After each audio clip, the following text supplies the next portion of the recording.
chùm riêu xua bong bò này chia chùm ngư lắm mà chùm riêng lún nó bong bò nó kêu qua cái vùng đặc chia ba nhận chùm ngư lắm mà chùm riêng luôn trắng xua bong bò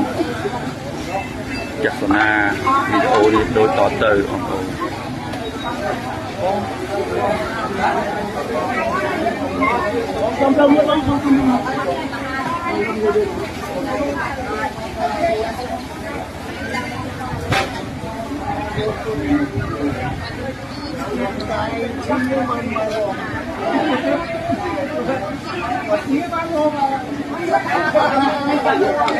chọn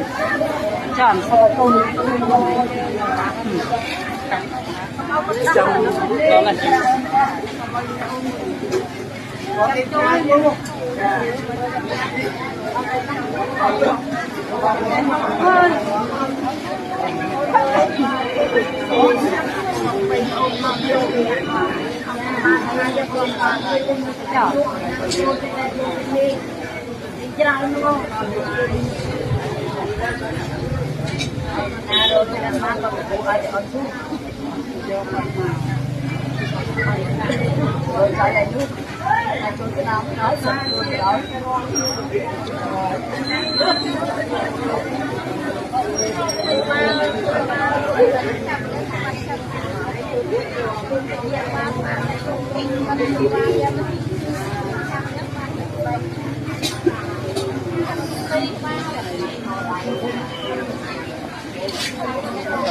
trong mau trong